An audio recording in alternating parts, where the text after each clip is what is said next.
Last night, she abruptly resigned as the host of the show. And to say that I'm quite sad about it is an understatement. Molly is a friend. Molly is a co-worker. Molly is somebody that I have leaned on many occasions in the past, as she has done when it comes to me. Molly Qerim's sudden exit from ESPN left fans in total shock. But now she's breaking her silence. And in a twist nobody saw coming, she's pointing the finger straight at Stephen A. Smith as the reason behind it all. Stephen A. has built his brand by calling out everyone in the industry. But could this be the moment where the spotlight finally flips back on him? Let's rewind. Molly Qerim has been a familiar face at ESPN since 2006, starting behind the scenes on digital platforms before making her way to on-air roles. In 2015, she became the permanent host of First Take, sitting across from Stephen A. Smith and playing a massive role in turning the morning debate show into ESPN's crown jewel. By 2023, First Take wasn't just popular, it was the most watched program on the network. But here's where things start to get messy.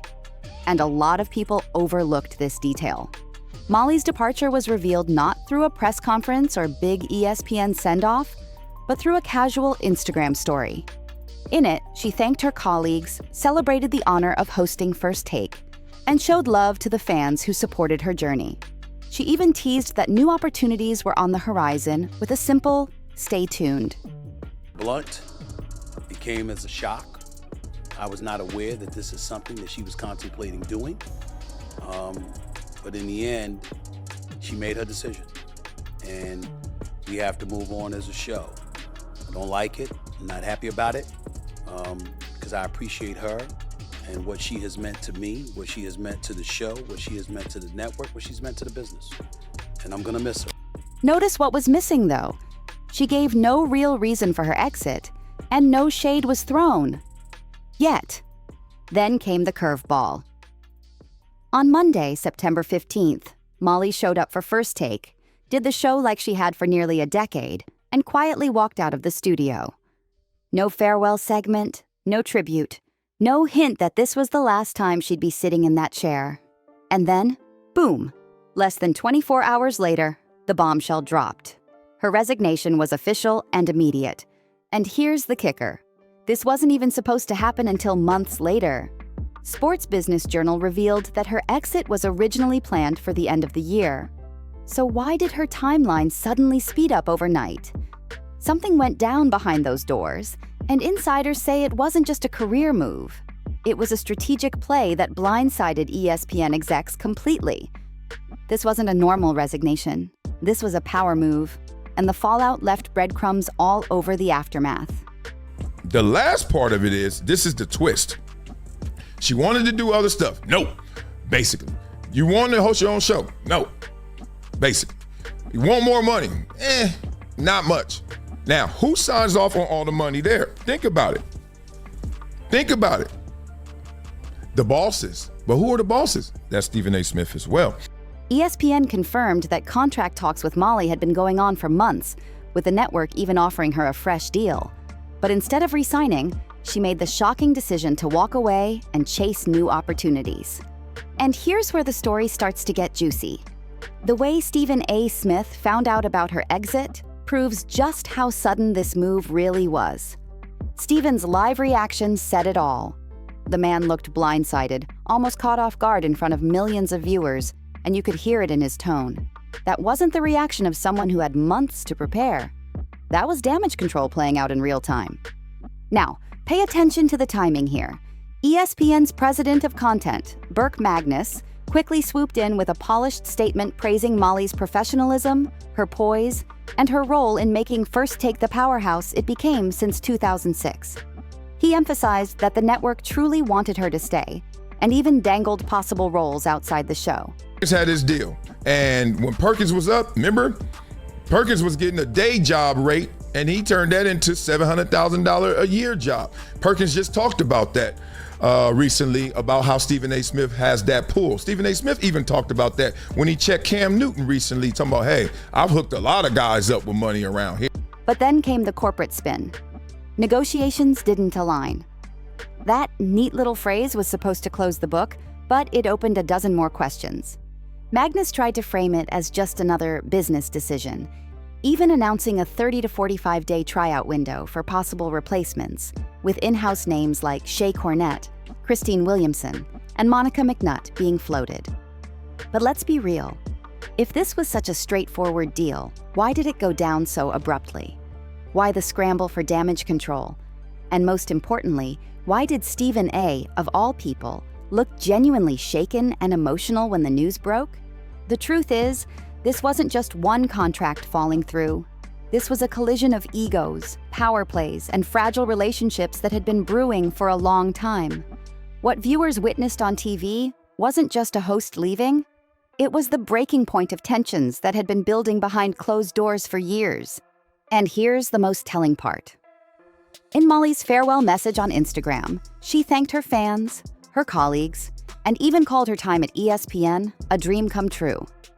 But she left out one name that stood out like a flashing red siren: Stephen A. Smith.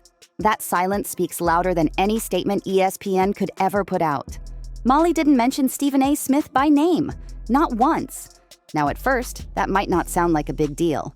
But in TV land, especially when you've sat next to someone for nearly a decade, leaving them out is loud. When Shannon Sharpe left undisputed, he went out of his way to acknowledge his partnerships. When Max Kellerman was pushed out of First Take, there were still professional courtesies exchanged. But Molly? She kept her message clean and polite, and completely void of any recognition for the man she shared the desk with for 10 years. That silence speaks volumes.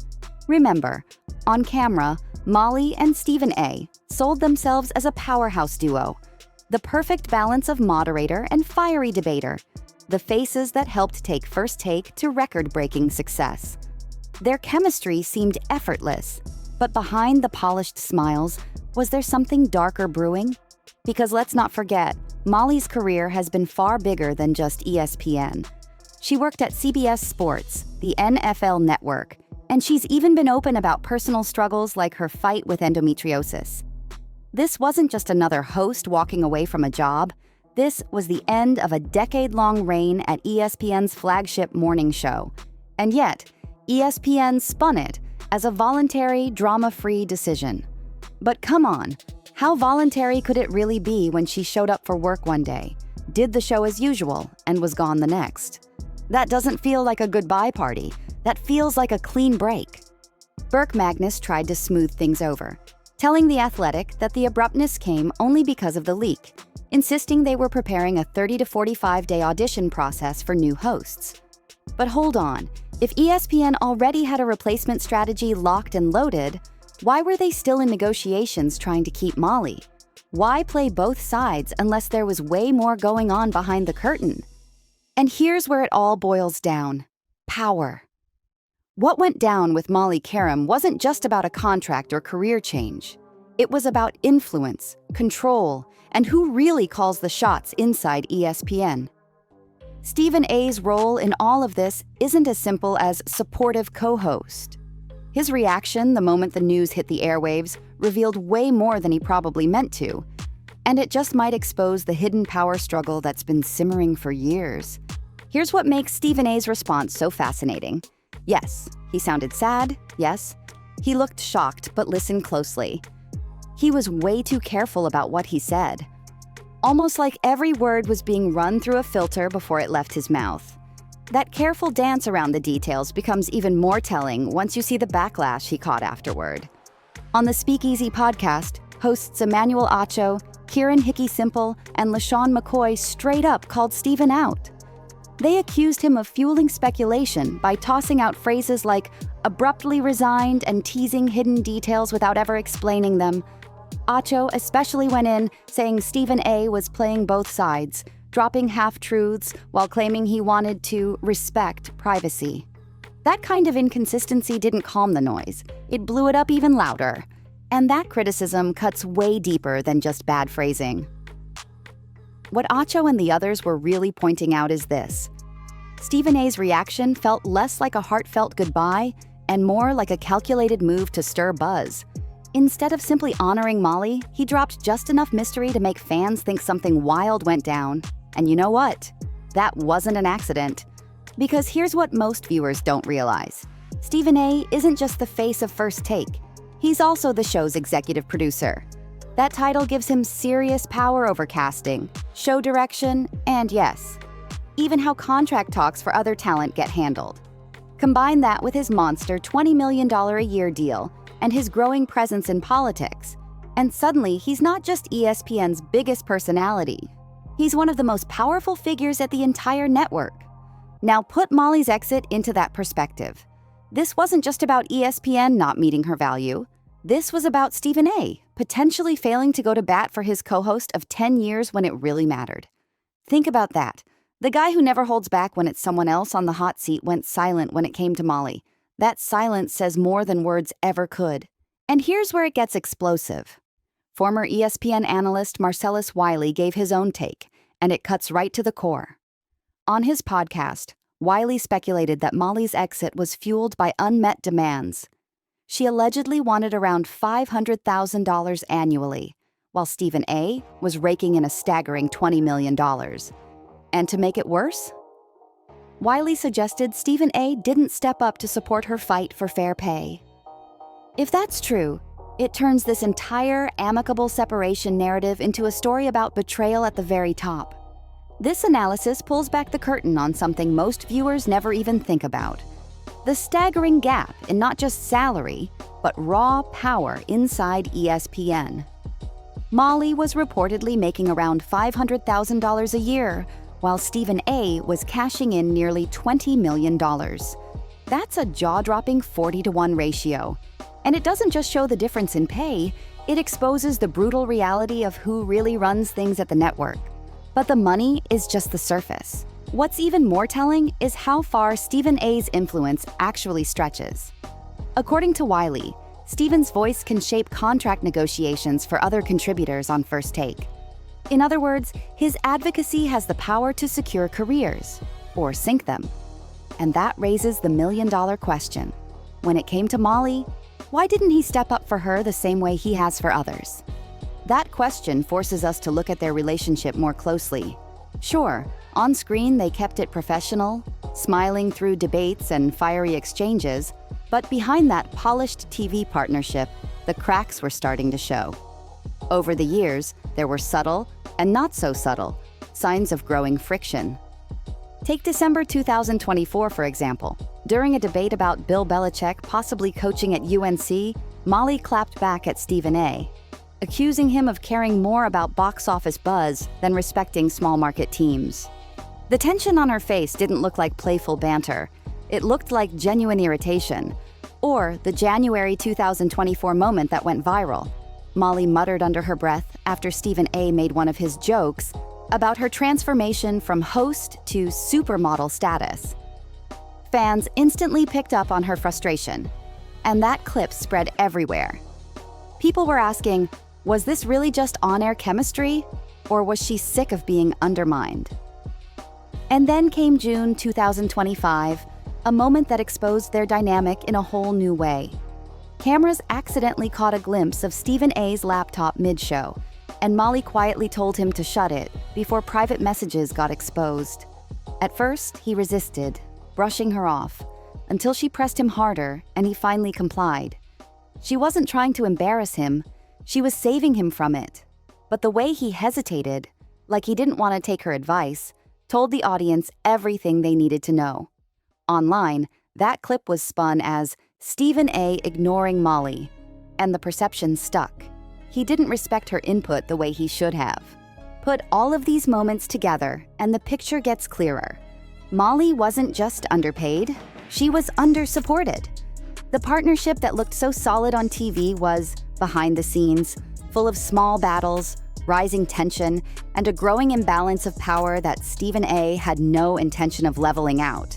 At first glance, some of these moments might look like ordinary workplace drama, but when you connect them across a 10-year stretch, then add in the power gaps and messy contract battles, the story changes completely. A clear pattern starts to appear, one where Molly and Stephen A.'s partnership wasn't as unshakable as it seemed on camera. Wiley suggested that Molly's farewell message, leaving out Stephen A.'s name entirely, was no accident.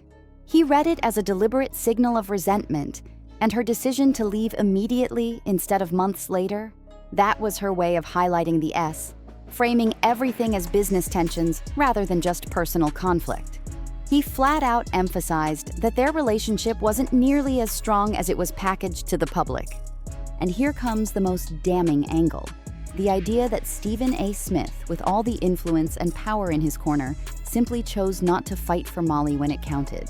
If that's true, it raises brutal questions about loyalty, professional respect, and just how cutthroat the sports media world really is. Because this wasn't just a co-host walking away. This was about power, influence, and loyalty, or the lack of it, in a billion-dollar industry. Molly's exit wasn't just a career move. It was a reminder of how fragile partnerships can be when money and influence decide the rules of the game. And then came the fallout. ESPN tried to frame it as a straightforward business decision, nothing controversial. But their actions told a very different story. The way they scrambled to handle damage control, the speed of their response. It all screamed urgency. Here's the part that really raised eyebrows. Normally, when someone leaves ESPN, the company issues a short, generic statement and moves on without a second thought. But with Molly, Burke Magnus, the president of content himself, gave detailed explanations to The Athletic about why she left, a move that ESPN almost never makes. That right there shows how seriously they took the backlash and how worried they were about the optics. This whole saga isn't just a headline, it's a case study in power, loyalty, and survival at the top of sports media. And trust me, the ripple effects from Molly's exit are only just beginning to unfold. Make sure you hit that like button, drop a comment, and subscribe for more breakdowns. And I'll see you in the next one, right here on Juice Alert.